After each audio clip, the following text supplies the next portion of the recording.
दोस्तों नमस्कार। दोस्तों एक शासक जो सबसे ज्यादा प्रभावशाली था, एक योद्धा जो पूरी दुनिया पर राज करना चाहता था, एक कमांडर जिसकी सेना ने कभी हार नहीं मानी, एक ऐसा शासक जो 32 साल की उम्र में यूनान से लेकर मध्य एशिया तक अपनी धाक जमा चुका था। उसने फारस जैसे विशाल साम्राज्य को घुटनों पर ला दिया था। उसके बारे में भविष्यवाणी की गई थी कि एक दिन वो विश्व विजेता बनेगा और अपनी मौत तक हर वो जमीन जीत चुका था जिसके बारे में उसके देशवासी जानते थे। महज 12 साल के शासनकाल में पश्चिम में यूनान से लेकर पूर्व में आज के पाकिस्तान अफगानिस्तान तक अपना साम्राज्य स्थापित कर लिया। वो इतना चालाक और कुशल था कि हर मोर्चे पर दुश्मन को अपनी पीठ दिखानी पड़ती थी। 12 साल के शासनकाल में उसने लाखों सैनिकों का कत्ल किया। महज 12 साल में लगभग 12,000 मीलों की यात्रा तय की। वह अरस्तु का शागिर्द था जिसकी रणनीति आज भी दुनिया भर की सेना को राह दिखाती है। यह सभी खासियत उस व्यक्ति को महान बनाती है। वो कोई और नहीं बल्कि मैसिडोनिया का किंग अलेक्जेंडर द ग्रेट था, जिसे हम सिकंदर महान के नाम से जानते हैं।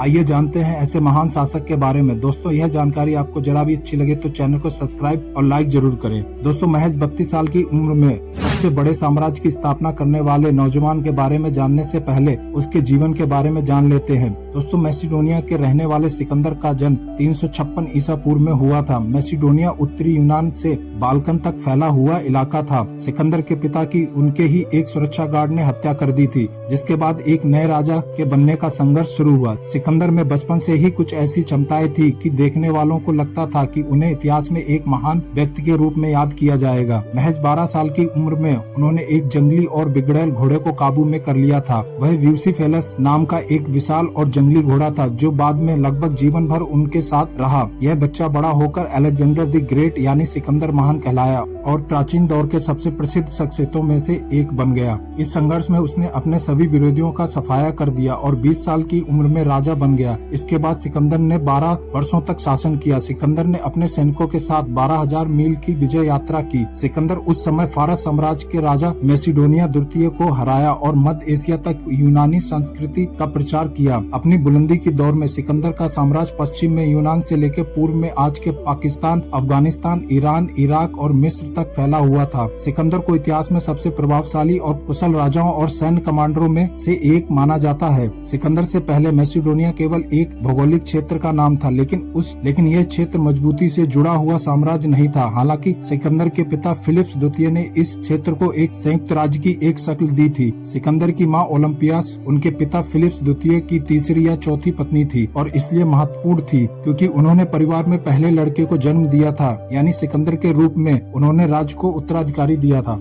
अरस्तु से शिक्षा। दोस्तों ब्रिटेन की रीडिंग यूनिवर्सिटी में क्लासिक्स की लेक्चरर रेचल मारियर्स का कहना है कि सिकंदर को उस समय की सबसे अच्छी शिक्षा दी गई थी। जब वे 13 वर्ष के थे तो उनको अरस्तु जैसे महान दार्शनिक शिक्षक ने शिक्षा दी थी। सिकंदर पर जीवन भर अरस्तु के शिष्य होने का प्रभाव रहा। कहा जाता है कि अरस्तु ने अपने द्वारा सिकंदर को दी गई शिक्षा पर एक किताब लिख रहे थे, लेकिन सिकंदर ने मना कर दिया और कहा कि फिर मुझमें और दूसरों की शिक्षा में क्या फर्क रह जाएगा। राजनीतिक सच्चाई। दोस्तों जानकारों के मुताबिक सिकंदर की सौतेली बहन यानी क्लियोपेट्रा की बेटी की शादी में एक सुरक्षा गार्ड ने सिकंदर के पिता फिलिप्स द्वितीय की हत्या कर दी थी। गार्ड को भी भागने की कोशिश के दौरान मार दिया गया था, इसलिए यह पता नहीं चल सका कि इस हत्या की वजह क्या थी। लेकिन माना जाता है कि इस हत्या में सिकंदर और उसकी मां का हाथ हो सकता है। इस हत्या के बाद सिकंदर का हाथ नहीं रुका। उसने एक एक करके उन सभी लोगों को मार दिया जो उसके उत्तराधिकारी के लिए खतरा बन सकते थे। अपने एक सौतेले भाई फिलिप एरिडाइस को छोड़कर उसने अपने सभी भाइयों, चचेरे भाइयों और उन सभी लोगों को मार डाला जो उसके राजा बनने के रास्ते में रुकावट बन सकते थे। उसमें से कुछ को तो बहुत ही क्रूरता से मौत के घाट उतार दिया।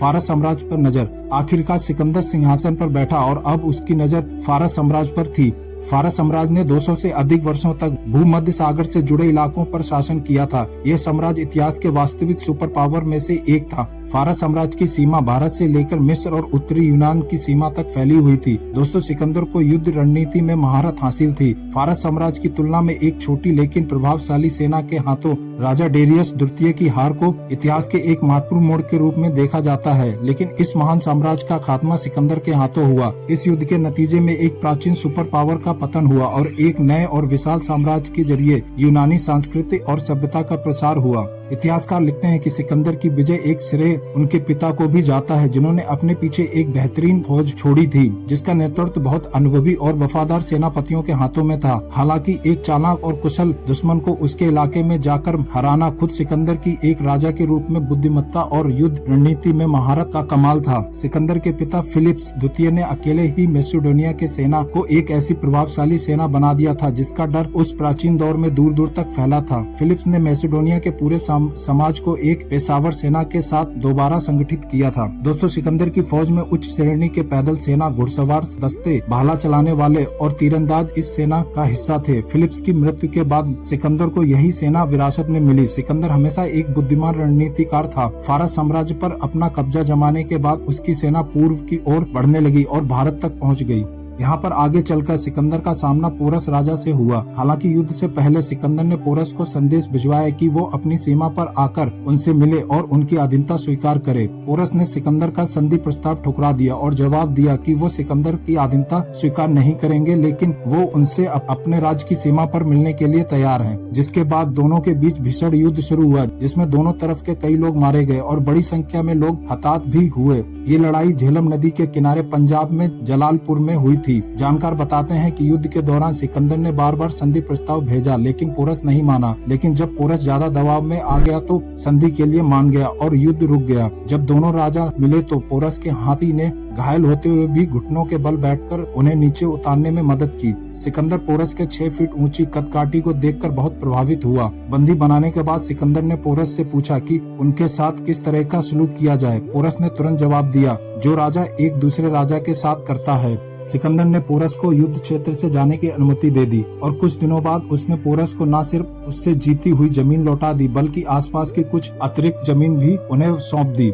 सिकंदर की मृत्यु कैसे हुई? दोस्तों, सिकंदर की बुद्धिमत्ता और उसके व्यक्तित्व के आकर्षण के कारण प्राचीन यूनानी उसे एक आम आदमी नहीं बल्कि एक देवता समझने लगे थे। बल्कि खुद सिकंदर को भी विश्वास हो गया था कि वे देवता हैं। पोरस ने युद्ध के बाद सिकंदर मैसेडोनिया वापस लौटने लगा, लेकिन वतन वापसी उसकी किस्मत में नहीं थी। जानकारों के अनुसार 323 ईसा पूर्व में 32 वर्ष की उम्र में बेबीलोन, वर्तमान इराक के इलाके में पहुंचने के बाद एक रहस्यमय बीमारी से उनकी मृत्यु हो गई। कुछ इतिहासकारों का मानना है कि उनकी मौत का कारण उनके घावों में होने वाला इन्फेक्शन था और कुछ का मानना है कि उनकी मृत्यु मलेरिया की वजह से हुई थी। बहरहाल जो भी हो, एक बात तो सच है कि 12 साल के इतने कम शासन काल में उसने अपना नाम सिकंदर महान के नाम से इतिहास के पन्नों में दर्ज करा दिया। दोस्तों, एक ऐसे ही शासक अपने देश भारत में भी हुआ जिसने एक छत्र पूरे अखंड भारत पर राज्य किया, जिसको चक्रवर्ती सम्राट अशोक के नाम से जाना जाता है। इनके जीवन पर पहले से ही वीडियो बनाया हुआ है, जिसका लिंक डिस्क्रिप्शन बॉक्स में दिया है, एक बार जरूर देखें। दोस्तों, आपकी क्या राय है सिकंदर महान के बारे में? क्या सिकंदर सच में महान था?